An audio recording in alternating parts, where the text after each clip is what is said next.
안녕하세요. 이창영입니다. 햇살 가득 전원주택 시청자 여러분들의 연령대가 50대가 주축이다 보니 은퇴 관련 자료에 관심들이 많아서 그런지 저한테도 은퇴 관련 영상이 유튜브에서 추천으로 많이 뜹니다. 그래서 몇 개 봤는데 내용이 좀 이상합니다.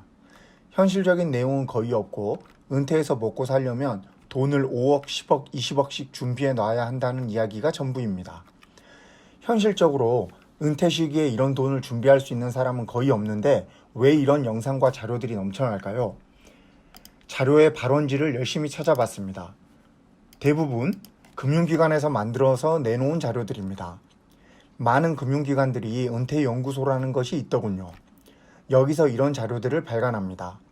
그 자료에 기반해서 수많은 기사들이 쏟아지고 관련 업에 종사하는 사람들이 블로그, 유튜브 등을 통해서 이런 자료를 인용하면서 연금을 들라고 반협박을 합니다. 이런 자료를 만드는 기관 중에 하나는 국민연금도 포함됩니다. 이런 자료를 활용하는 집단은 부동산 전문가들도 있습니다. 이들은 노후 대비를 하기 위해서 수익성 부동산에 투자하라고 추천을 많이 하는데 그 기본 자료를 이 금융기관들이 만든 자료들을 사용합니다. 금융기관들이 5억, 10억 은퇴 자금을 이야기하는 기반은 무엇일까요? 그것은 은퇴자들이 은퇴 후 소비하기를 원하는 금액을 기반으로 하고 있습니다. 즉, 과학적으로 은퇴자들이 은퇴 후 어떤 생활을 하는지 추적하여 자료를 만든 것이 아니라 은퇴를 앞둔 사람들에게 은퇴 후 한 달에 얼마나 쓰고 싶으신가요? 라는 식의 질문을 담은 설문을 해서 만든 자료라는 것입니다. 좀 어이가 없습니다. 저는 적어도 한 달에 사용하는 비용의 종류나 그 비중 같은 것들을 좀 알아보려고 열심히 뒤졌는데 그냥 설문을 해서 정한 것이라 합니다. 이런 설문을 하게 되면 은퇴를 앞둔 사람들이 정확한 답을 할 수가 없을 것입니다. 그냥 현재 쓰는 생활비를 기준으로 대충 어림짐작으로 대답을 했겠죠. 어떻게 이 금액이 은퇴 비용 산정의 기준이 될 수 있겠습니까? 처음부터 말도 안 되는 데이터에 기반한 것입니다. 심지어 어느 유튜버는 은퇴 후 밥값만 6억이 든다는 충격적인 이야기를 해서 봤습니다. 그랬더니 부부 두 사람이 하루에 3끼를 먹는데 매 끼니 7,000원씩 쓰는 것으로 잡았더군요. 식당 밥값이 7,000원 정도 하기 때문이라고 합니다. 이렇게 40년을 먹으면 6억 원어치를 먹는다고 하는군요. 인플레이션은 고려하지 않은 금액입니다. 이 계산법에 의하면 한 달 식대만 126만 원을 쓰는 것이 됩니다. 그리고 60에 은퇴해서 100살까지 매달 126만 원어치를 먹어야 하는 것이죠. 밥 한 끼 7,000원 잡으니까 그럴듯해 보이지만 전혀 말이 안 됩니다. 예를 들어 또 다른 극단으로 집에서만 밥을 먹는 것으로 바꾸면 계산이 확 달라집니다. 공깃밥 한 그릇의 쌀값은 200원 정도입니다. 반찬값은 저렴한 백반집을 기준으로 계산해 보면 됩니다. 전국에서 백반 싸기로 소문난 집들을 검색해 보면 12첩 반찬을 제공하고 6,000원 정도 받습니다. 이 집들이 수십 년 장사를 한 집들이기 때문에 결코 손해나고 팔지는 않습니다. 12첩 백반의 원가를 2,000원을 잡습니다. 그 중에서 쌀 가격 200원을 제하고 1,800원을 12로 나누면 반찬 하나하나에 150원이 원가입니다. 집에서 12천 반상으로 보통 먹진 않으니 5개 정도로 하면 750원입니다. 그러니 한 끼를 집밥으로 먹으면 대략 1,000원이면 됩니다. 식당에서 먹는 7,000원에 비하면 7분의 1이니 6억을 7로 나누면 8,500만 원 정도 되는군요. 집밥으로만 먹으면 40년 부부 밥값으로 8천만 원만 있으면 됩니다.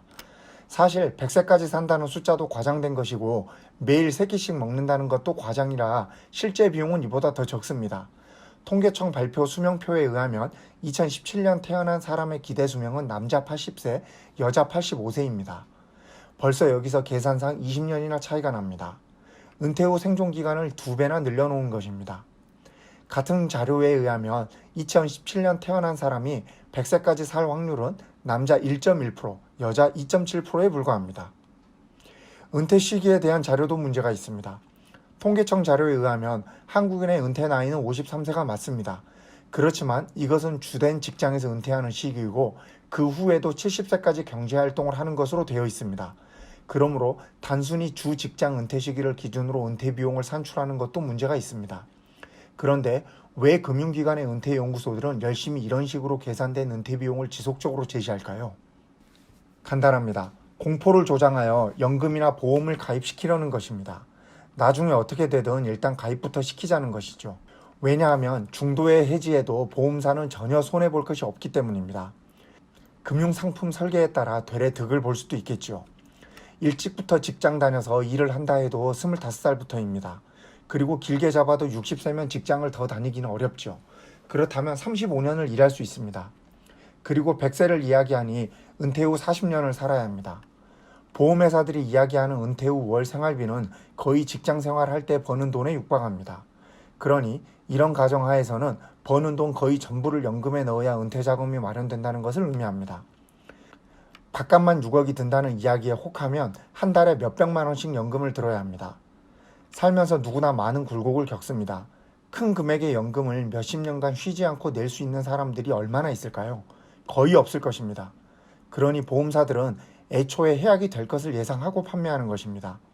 더 정확히는 예상을 하는 것이 아니라 그동안의 자료를 바탕으로 얼마나 해약이 되는지도 이미 알고 있습니다. 실제 보험연구원의 생명보험 상품별 해지율 추정 및 예측 모형 연구 보고서에 따르면 금리 확정형 연금의 경우 9년 경과 후 유지율이 30%에 불과합니다.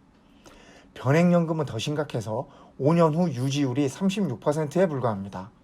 첫해 해지율이 14%이고 2차년도에 24.8%입니다. 2년 안에 거의 40%가 해지를 하는 것입니다. 이렇게 높은 해지율은 애초부터 제대로 된 설계 없이 무리해서 가입을 했다는 것을 말해줍니다. 그림은 보험연금의 누적 유지율 그래프입니다. 보험보다 연금이 해지율이 더 높고 시간이 지나도 해지율이 둔화되는 속도가 별로 줄지 않습니다. 연금의 경우 4년차가 넘어가면 절반 이상이 해지한다는 것을 쉽게 확인할 수 있습니다. 결국 먼 미래를 위해 연금을 들지만 대부분 10년도 버티지 못하고 해지하게 되는 것입니다. 가입 연령 자료를 보면 30대가 가장 많은데 대부분 은퇴도 하기 전에 해지한다는 의미입니다. 저는 모 보험사에서 적은 금액의 생명보험을 30세에 가입했습니다. 지금까지 이 보험을 유지하고 있는데 보험사에서 연락이 자주 옵니다. 다른 상품으로 변경을 종용하는 전화입니다. 이 상품을 현재까지 해약하지 않고 유지하는 사람이 거의 없다고 합니다.